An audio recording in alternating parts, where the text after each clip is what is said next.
You're listening to Designing the Revolution. This is chapter 24, The Emergence of the People, part 2. Okay, so just to say, I'm still in bed if you haven't noticed, because I've still broken my leg, if anyone's wondering, and I will be here for another few weeks. But at some point, I will be doing these videos in a chair. That's the plan. All right. I've decided there's going to be a few parts to this emergence of the people. There's quite a lot to it. So there's going to be two more parts, part 3 and part 4.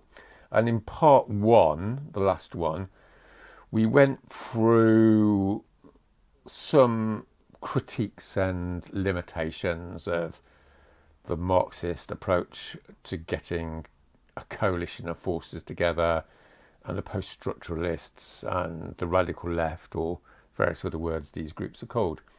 And of course, it's all very satisfying, isn't it? Sort of criticism, because you can say, well, they haven't done a very good job, and but that's not what designing revolution is about, as you know. Designing revolution is about actually designing what to do. So we've got a responsibility to begin to think strategically on a macro level, a top-down level, as it were, looking downwards at society, and to see which groups are going to fuse together to merge, construct, whatever word you might like to use, the people defined as this coalition of different demographics, different cultures, different groups who are going to engage in the revolutionary episode. In other words, the proposition is these groups don't just emerge. They don't just suddenly decide one day that they've had enough. They need to be actively created by the revolutionary vanguard, if you don't like that word, the activists, this core of people that really this series of episodes is directed at. All right, so I'm going to start with a really structural point here. And this is what separates what you might call the reformist strategy with the revolutionary strategy. So most social movements, just about all social movements, over the last 30 years, whether they knowingly do it or not, engage in what I would call a reformist strategy towards coalition building, the emergence of the people. They go to another social movement or another group or another, area of society, and they go, hey, we've got things in common, let's work together, and then we build a big coalition, and then we go against the bad guys, right? Which, on the surface of it, obviously looks pretty straightforward and attractive. But what I'm going to argue is it's bollocks, right, from a revolutionary point of view. And that's because of gatekeepers. So, as we've investigated in previous episodes, we do not do collective nouns, as it were, on designing a revolution. We don't go lower middle class people. We don't go youth. What we go into is which subgroup within that demographic do we want to mobilise? Because within that demographic, there's already pre-existing power relationships, cultural differences, personality types even. In other words, you're not looking at a thing, you're looking at a normal distribution curve, right? Most people in the middle, some people are at one extreme, other people at the other extreme, and every single group in society has this normal distribution curve structure. Okay, so the basic theory here, let me just give you the basic theory. The basic theory here is that the gatekeepers are doing fine, and in many ways the society's doing fine, particularly with regard to the climate, because for most people, at least in the Western world, it's not like the climate is pushing down on them every day. I mean, it's increasingly a sort of casino of horrific effects. But up to this point, 2023, most people see the climate as something distant. And even on the social question, there's a sort of similarity, or at least an exhaustion, where people just don't believe that revolutionary radical change can happen. And this is amplified when you approach the gatekeepers in a particular demographic or social space. So the definition of a gatekeeper is basically a group of people who have power to speak on behalf of a social group. So they could be self-selected in a disorganized social formation, or, if it's the Women's Institute or something, a group which has a membership, trade union, then these are your elected officials, and of course the bureaucrats and people who've got full-time jobs who organise that space. Now, there's a whole bunch of reasons. I'm not going to go into all of them, but it's not rocket science to work out that these gatekeepers do not want to engage in coalition building because they want to maintain the identity and, dare I say, the income source of having a separate organisation, which is not working with other people or subsuming itself into a revolutionary formation, put it like that. So there's money involved, there's power involved, but there's also ideology, of course, which is these groups are doing relatively nice by definition of being a gatekeeper relative to the rest of that demographic. So they don't really have that much motivation to engage in some egalitarian revolutionary episode. And lastly, there's a certain inertia involved. You've spent 30 years in a trade union or in some civil society organisation. You don't want to rock the boat. You don't want to, everything's fine. Lots of problems, obviously. Yeah, we'll engage in some performative exercise with some other groups, go and have a march in London, pat ourselves on the back. But basically, we just want a nice, quiet life. Needless to say, then, if you say, we're going to have this coalition with Group X, what it actually means in terms of a more sophisticated analysis is people go and see the gatekeepers because they don't know who else to see. So you go to a charity, let's say, you don't go and talk to some charity workers as a general rule. You knock on the door of the head office and go, hello, we want to talk to, Royal Society for Protection of Birds. And you go in and you know who you're going to end up talking to. You end up talking to some central bureaucrat and or, the vice president, or if you're really important, you'll get to talk to the top person. None of those people are interested in revolutionary change for the reasons I've just said. So when sort of the reformist default strategy is enacted, what it actually means in practice is you don't go and talk to the environmental movement. That's just an abstraction. What you end up doing is you're going and talking to people who are the least likely to want to engage in a revolutionary strategy. So this connects with a sort of old left defeatist orientation, which is sort of Gramscian. We've dealt with Gramsci on a few occasions, and in some respects, Gramsci is actually quite useful, right? What he said, and in other respects, a certain interpretation of Gramsci is definitely unuseful. And the unuseful interpretation of Gramsci is his idea, and this is pervasive across progressive and left circles, which is you have to march through the institutions. You have to engage in slow, decade-long cultural change. You have to bring civil society organisations together. That doesn't work. It doesn't work in 2023. We've got 2 or 3 years to create this transformation. This is not a Gramscian approach. It's not a Gramscian universe anymore, right? It's not 1990. What we're looking at here is rapid, quick, transgressive, eruptions within the social space, which transform demographics rapidly, and we're going to talk about that in a minute. So, in case you're just thinking and waffling on about all this, it's like if you look at the last 30 years of uprising episodes in the Western world and, even in the global South, you get similar, middle-income countries anyway, get similar sort of dynamics. So two well-known examples are Tahrir Square in 2012. It's a revolutionary episode, thousands of people, and then 1 million people in Tahrir Square. The key oppositional conventional space was an organisation called the Muslim Brotherhood, which had been going for decades, and on paper was opposed to secularization, was opposed to inequality, was opposed to modernity. Whether you like its politics or not, it was, sociologically speaking, the main opposition. And what happened was a classic revolutionary dynamic, which was the leadership of the Muslim Brotherhood was going, no, we're against Tahrir Square, against Tahrir Square, against Tahrir Square. We don't want to be involved in this. This is,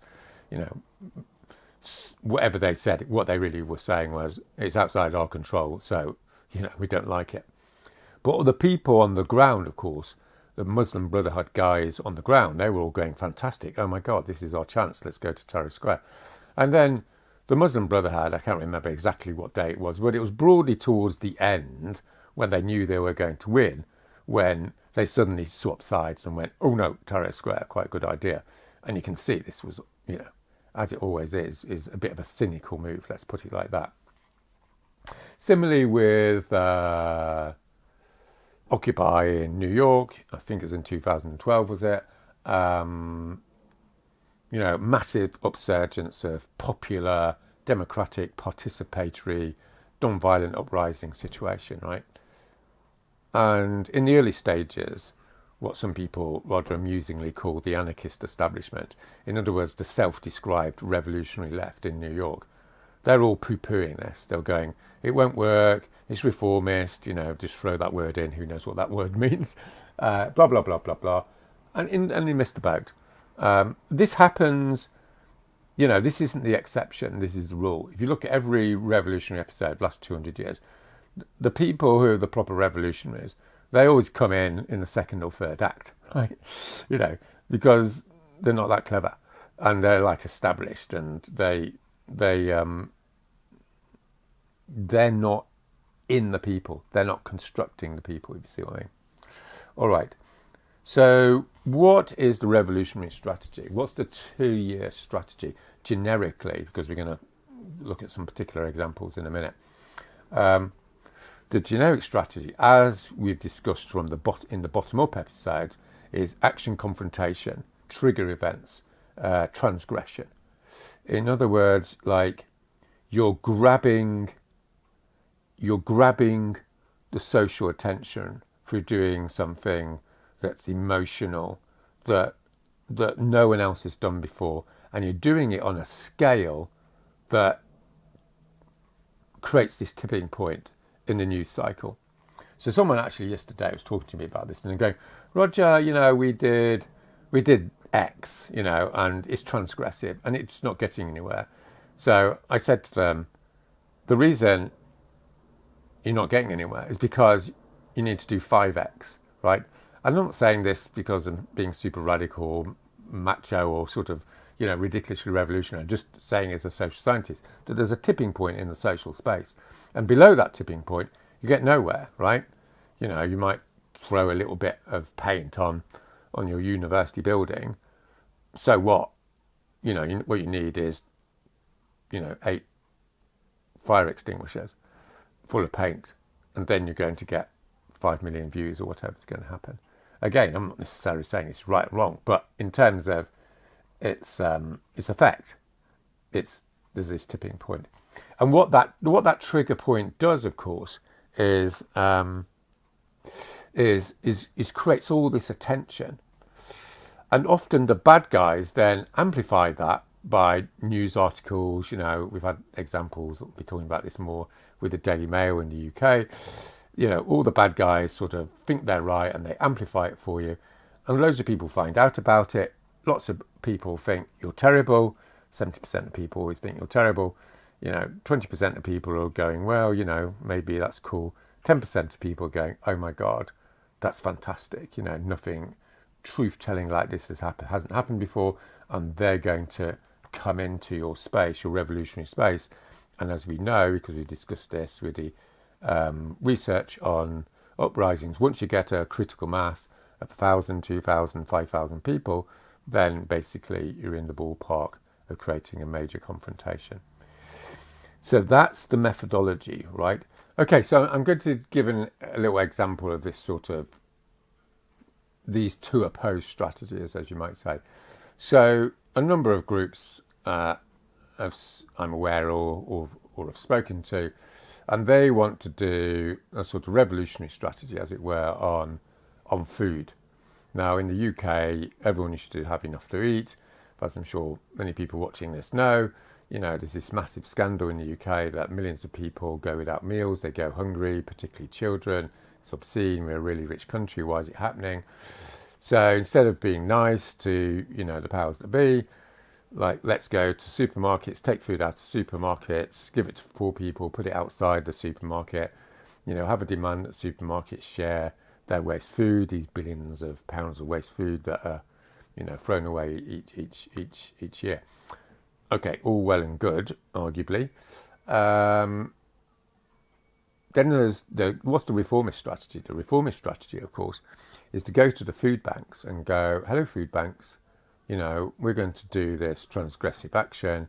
Would you like to support us? Would you like to come along, help us take food out of the supermarket? Would you like to distribute it to your people? Now, this hasn't happened yet, so I'm not 100% sure of it, but I'm 90% certain the food banks, paradoxically, are at the heart of what you might call the charity defeatist left, like reformist orientation. In other words, their orientation is you can't change the system. At worst, it's not a political issue, and all we can do is help these poor people by giving them free food. So it's a sort of Mother Teresa orientation. Now, it doesn't necessarily have to be as extreme as that sort of right-wing Christian sort of orientation, but there's an implicit defeatism, because why else would you create a food bank? A food bank dampens the problem, it mitigates the problem, it distracts you from the fundamental point, which is the rich are stealing from the poor and creating enormous hardship. Right? The solution, the structural solution, the revolutionary solution, is a change in the structure of society, not to ameliorate the existing system. In other words, the approaches are completely different, right? The logics are completely different. And this is something we're going to be coming on to, more and more as we get into the battle, as you might say. And I'll be looking at it in the next session, for instance. No, 2 sessions from now. Okay.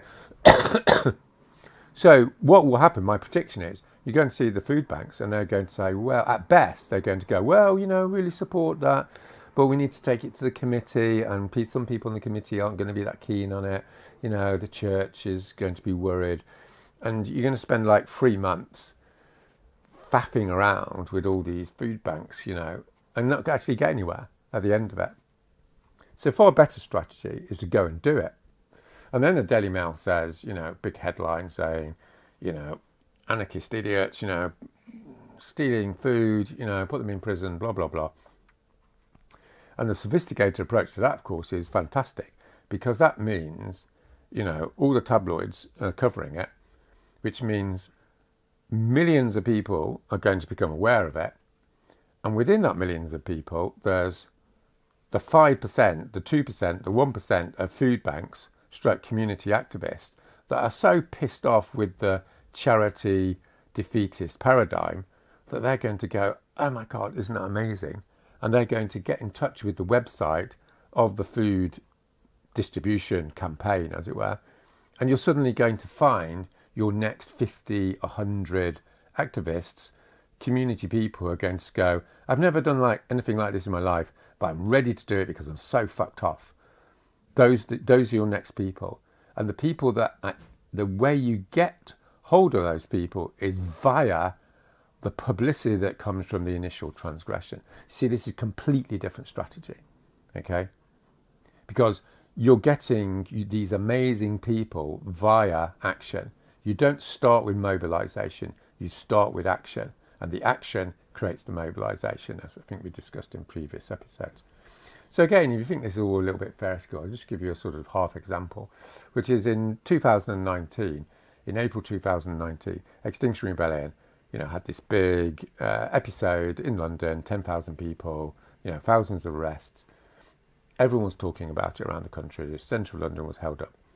Now, as a byproduct of that, there's all these community groups in London. And of course, most of the community groups are going to go, well, that's really scary. That's not, they shouldn't be doing things like that.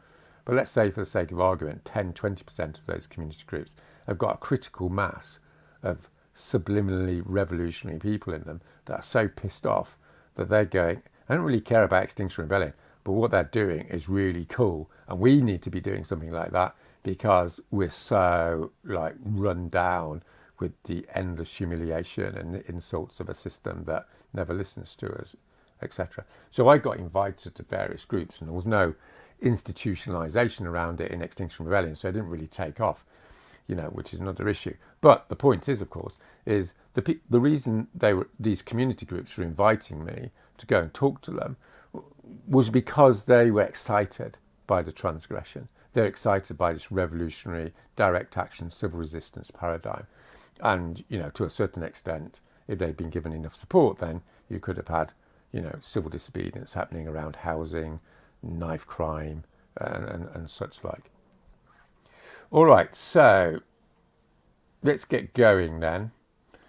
We're just going to have a little review of how the mobilization works, and obviously we've covered this to a certain extent. So I'm just going to remind ourselves of how it works, and then I'm going to talk about free social groups in a little bit of detail, and why those free social groups are really critical to this emergence of the people, which I'll explain in a minute. So just to remind ourselves, what are we trying to do here? We're trying to mobilize a whole demographic of society, right? A particular group, a particular cultural group, political group, social group, right? And how we do that, there's two main principles, these principles of sociability, which is we want to enable them to participate, okay? We're not going in like some left-wing cult saying, we've got all the answers, you listen to us. People aren't interested in that. People get empowered, as we all know now, through the act of speech, through participation, through co-creating their own reality, sitting in small groups and all the rest of it. And the general rule of thumb is when you create these spaces, 50% of the time plus, you want the guys in the room to be doing the talking, not you. So this produces this, this ongoing theme of sociability, and then reminding ourselves it's all about action, as I've just said.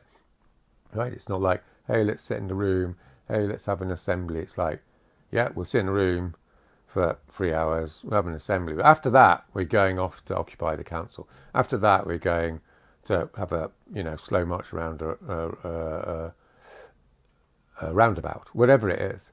In other words, it's something that bodies move, because when bodies move, people get empowered. So remember, these are the two main structural causal agents in mass empowerment: engaging in the act of speech in small groups, number one. Number two is engaging in transgressive action that creates adrenaline, to be a bit reductive about it. Okay, let's look at some specifics. This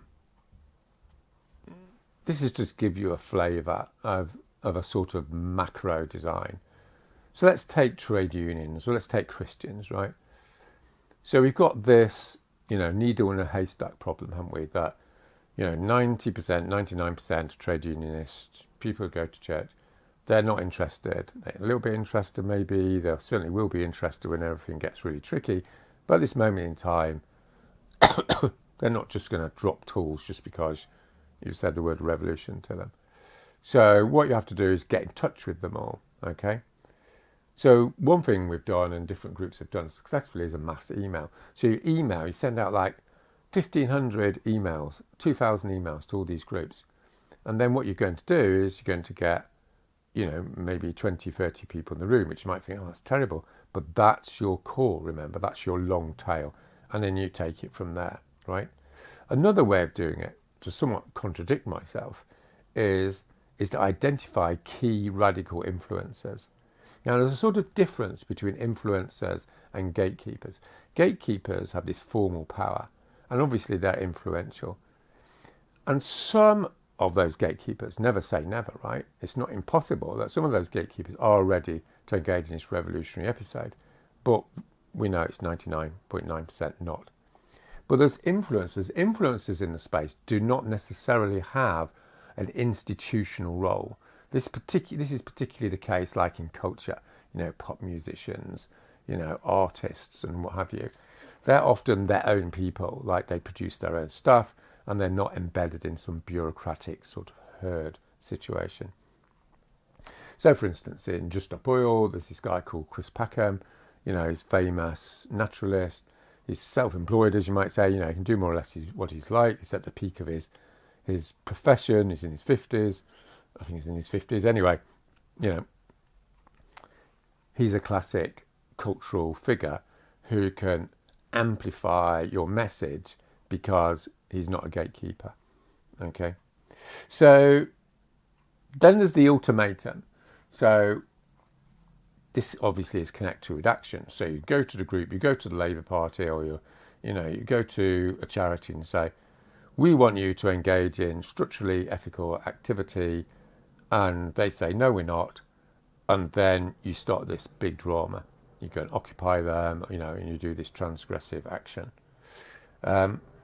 So you might combine this, you might do a mass email first, and then you get all these people to do this ultimatum, or you've got the influencers coming in. This is not do this, do this, do this. It's more like you're playing around with these different pieces on the board, as it were. And then assuming you're quite well established, let's say you've got a big campaign, like for instance in the UK, you've got Just Stop Oil, and it raises a decent amount of money, then you can do what's called front loading, where you go to a depressed demographic, you go into that space, you're going to do talks, you're going to do some transgressive stuff. People come out of the woodwork, but they're poor, without beating around the bush on it, right? So you're going to have to pay them. Because if you're going to enable oppressed demographics to engage in political action, the activists are not going to be able to afford to work full-time by definition. So again, you're headhunting these first movers and saying, hey guys, would you like to work full-time? We're going to train you, we're going to work with you, you're going to design campaigns, and we're going to pay you. And this doesn't need to be like hundreds of people or anything, right? This is like 5 or 10 key people. All right, so that's giving us a little taste, hopefully, of how we go and how we specifically design mobilization with different demographics. Obviously depends upon the structure of that demographic, the culture of it, the history, the level of income. So we need to have a bespoke analysis of how we're going to build this emergence of the people. The other thing, of course, is due to the whole neoliberal divide and rule, old as the hills orientation, society is structured in such a way that these different groups, don't actually like each other that much. And they might not like you because you're part of a group that's not their group. So this isn't easy, right? No one should pretend that coalition building is easy. But what we have established is going through the gatekeepers in a non-starter. That doesn't mean doing the action mobilization approach is easy. It's a bit hit and miss. But it's 100 times easier than doing the gatekeepers thing. Okay, so below all this is the notion of class. And all these three groups I'm going to talk about, to varying extents, have been oppressed, to use a Marxist orientation on this, have been oppressed by the ruling class. But they don't identify as working class. They don't necessarily identify as being oppressed, because what the neoliberal project does, like all elite projects, is creates identities that are more opposed to other oppressed groups than they are opposed to the actual objective oppressor, as you might say. So this is like, standard theory that you have to, take on board. All right. So let's just plough in and see how we're going to do with one or two of these groups. So I haven't selected these three groups willy-nilly, right? I'm looking at Western society in 2023. So that's a specific time and place, right? I'm not talking about 50 years ago. I'm not talking about poor global south countries. Nothing against all those, those times and places. But I'm going to focus on this because most of this, series of podcasts is focused on this project, Western Societies 2023.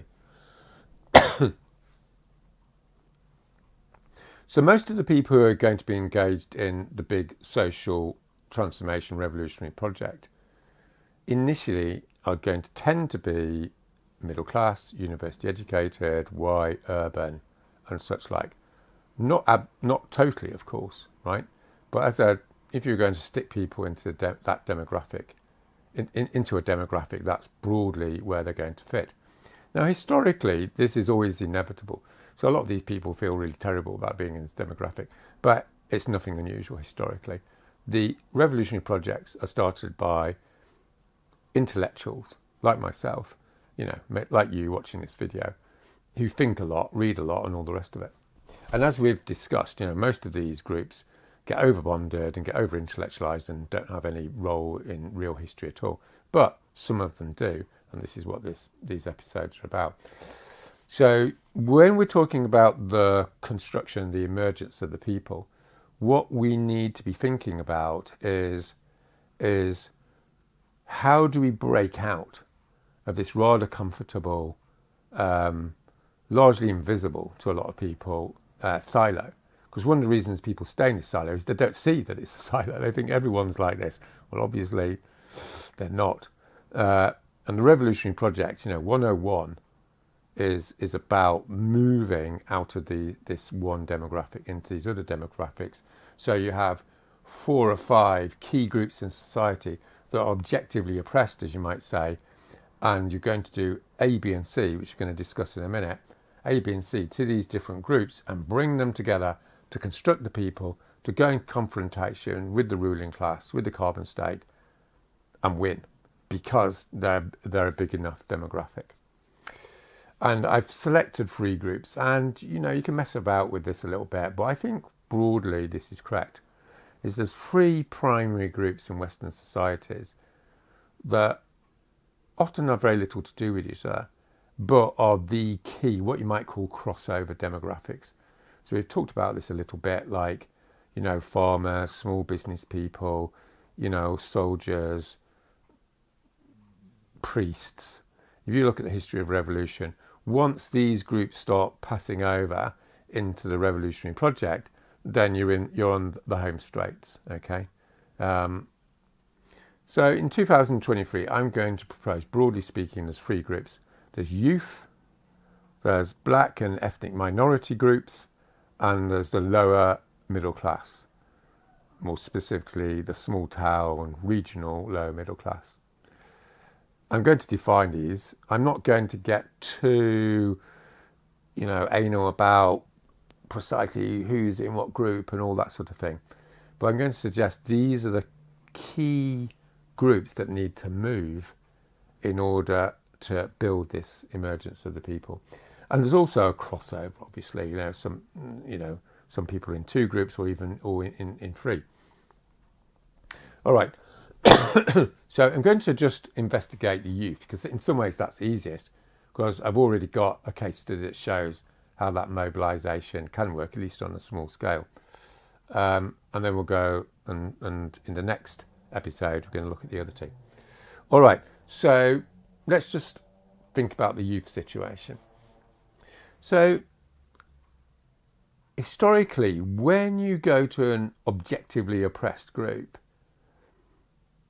one of the reasons it's not activated is because it's so miserable about its own situation. In other words, paradoxically, the experience of oppression reinforces that oppression because it's internalized through various mechanisms of self-guilt, self-pity, mutual hatred, and all these dysfunctionalities of individualization, atomization, and what have you. So the paradox is you say, oh, we're going to go and mobilize youth, and someone will say to you, that's impossible, these people, young people, just are not going to do it. Look at them. They're depressed, they're atomized, they're distracted. And of course, as a sophisticated revolutionary, you've got to go, that's why they need to be mobilized.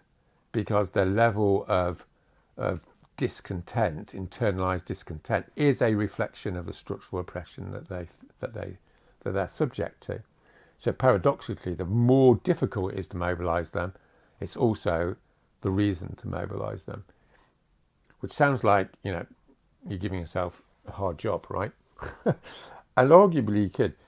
So I'm just going to give you quite an interesting example about how activation works, because I've done about 100, 150 public talks, as I've said. So I go to, Bedford or whatever, and usually when I'm talking about the climate crisis, which I usually talk about, most of the demographic, people over 40, 50, quite a lot of women over 50. And then there's usually two or three younger people looking very miserable and atomized, let's put it like that.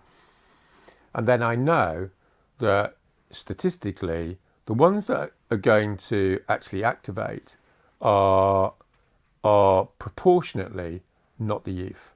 The youth are less likely per proportion of the population, as it were, the people in the meeting.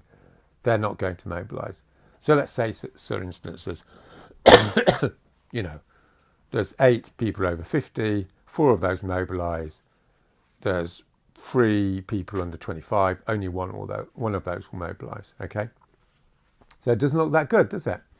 But this is the sting in the tail. Okay, so I did this talk in quite a sort of trendy town, and this activist came up to me. He was under 25. He said, "This talk was fantastic. I want you to do this talk to other people." So he was one of these people that I managed to activate, and he brought like around 10 young people. So there were 10 young people to speak to. So notice, not 3. Now there was 10.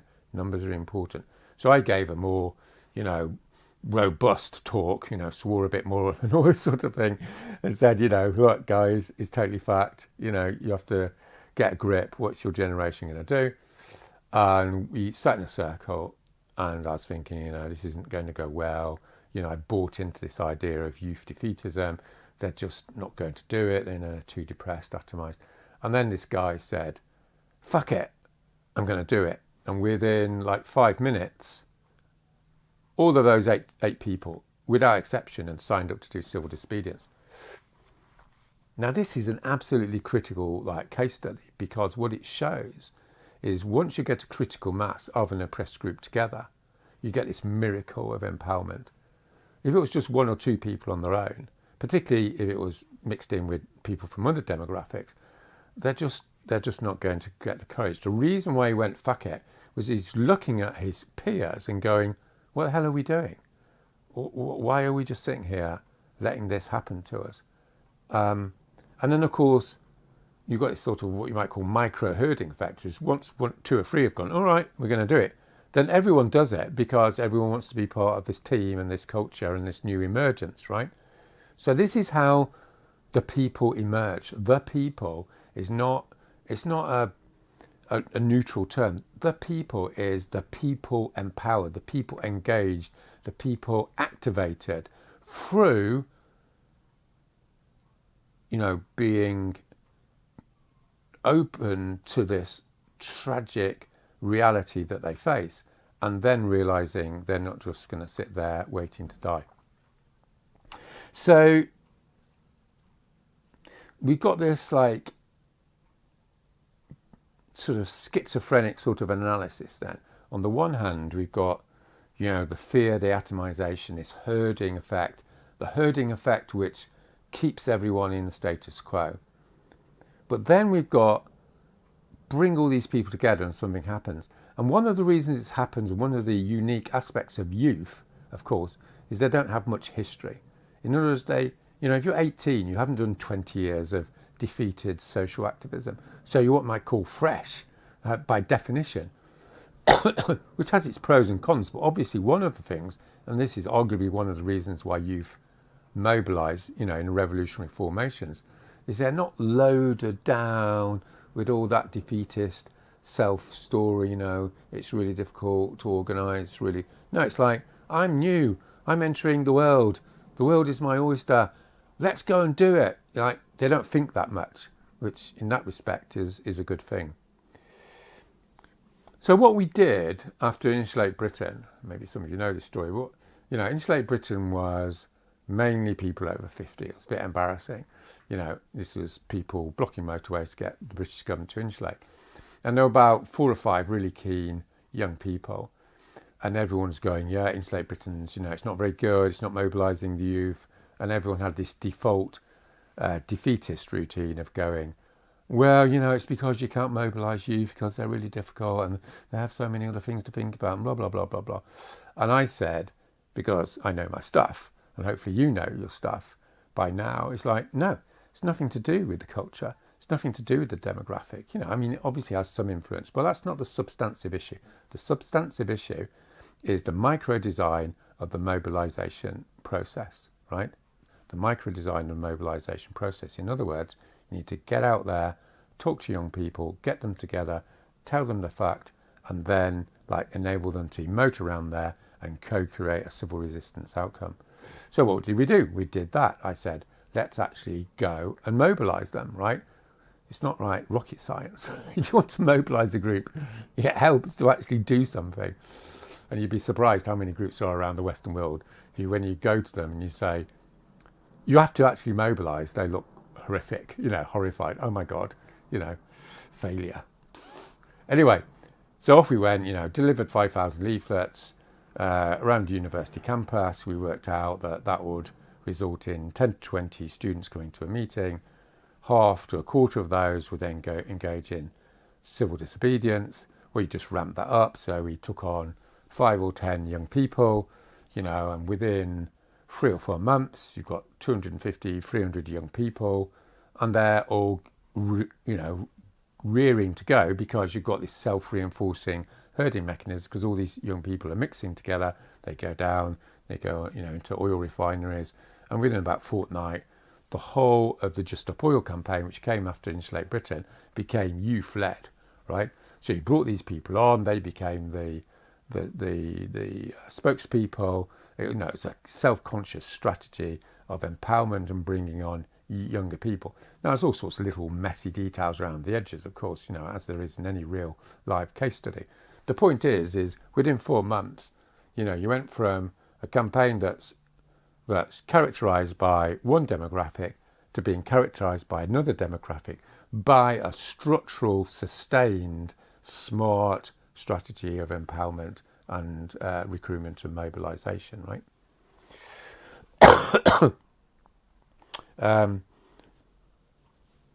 So the next step on the youth mobilisation, we're going to talk about this quite a bit, is underneath all these demographics, as I've said, is this notion of social class. Class, to my mind, is the fundamental division in society. And I'm saying that from empirical observation, that it's suppressed because of all this identity stuff. But one of the key moves here is to divide youth into non-university educated youth, university educated youth, and within university educated youth, at least in the UK, you have non-elite universities and then you have red brick sort of elite universities. These are quite different. A lot of the non-elite universities are really crappy courses. People aren't going to get good jobs. They're going to get squeezed into shitty accommodation and nasty office jobs, blah, blah, blah. Those guys are your main demographic to mobilise, not the elite guys, because obviously the elite guys are similar to your gatekeepers. Yes, you're going to find some amazing people because a lot of those guys are going to be quite intelligent and confident. So you definitely want some of those people to be involved. But in terms of mass mobilisation, you're focusing on the non-elite universities, the community colleges, and you'll find that those people will mobilise en masse once you get to a critical mass, of course, because the objectivity of their oppression is self-evident to them. They've got less to lose, in other words. So a little example of this is Fridays for Future. Fridays for Future in the UK, it wasn't growing very well. I said to them, you want to get everyone to come down to London. People came down to London, all these kids, about 1,000 of them. Then they went off to their schools, and the next time there were 10,000 kids. By the time there was 10,000 kids, the whole social class makeup had changed. It was mainly like working class kids, black and Asian kids, and they came down because they could see that something was happening that was real, and it was big and it was real. They were going to take part in it. So you can see this transition in terms of what you're trying to mobilise. So, as usual, I've gone on longer than I thought, but I'll just give you this little quick story, which I don't know if I've told you. I never can remember which stories I've told or not. But the King's College story, I think I've told you this, so I'm just reminding you, you've heard it before. But the interesting thing about the King's College divestment campaign that I designed was King's College is enormously conservative college, right? It's king and country stuff. International elite students, focus on your course, don't think, all this sort of stuff. So it's really difficult to mobilise people. So what did we do? We went and did transgressive action, as the theory predicts, right? Dictates. So we went and threw, £10,000 worth of paint around the Gothic Hall. The vice principal was down within 5 minutes, as predictable. We were arrested. Various sort of things happened. But this is the key thing: is an email went out to 27,000 students, 29,000 students, saying Roger Hallam is terrible. This is terrible act of vandalism. King's College is doing wonderful stuff on the climate. Blah blah blah blah blah. So 70% of the students were probably thinking, yeah, Roger Hallam's terrible. This is awful because we're rich and privileged and we don't need to think about our responsibilities. And let's say, for the sake of argument, 29% of students were going, well, that's maybe not. And then 1% of students were going, oh my God, this is the best thing that's ever happened. This is someone doing something real about something that's beyond awful. So 200, 300 students came out of the woodwork, literally, and went, we want to join you. Now, all you need to understand about King's College is, like, getting more than 8 students to do anything is like getting blood out of a stone. But once you've done the transgressive action, as the theory predicts, you suddenly got 200, 300 students. So then what we did next is we got them all to put poster paint and daffodils on the front of King's College in this sort of artistic action, asking the college to divest. And the police arrived, and they couldn't decide whether it was criminal damage or not because it's just poster paint. It was very feminised, so lots of female students took part. Beautiful thing. But the point is, over 200 students took part. You never get 200 students taking part in a million years if you hadn't done that transgressive action. So in other words, to find the 200 most radical students in King's, you had to do the transgressive action to find the needles in the haystack. See how that works, right? It would have taken years to go around all the different, colleges and, accommodation going, excuse me, are you radical? It's just like, doesn't even bear thinking about. All right, so hopefully I nailed that down for you. And we've looked at this really empowering, fascinating case study of mobilising young people, right? How that works and how that has worked. And obviously, that model needs to be worked up. And in the next episode, we're going to look at the other 2 demographics and see how we can design a mobilisation to create this multifaceted emergence of the people. Okay, thanks.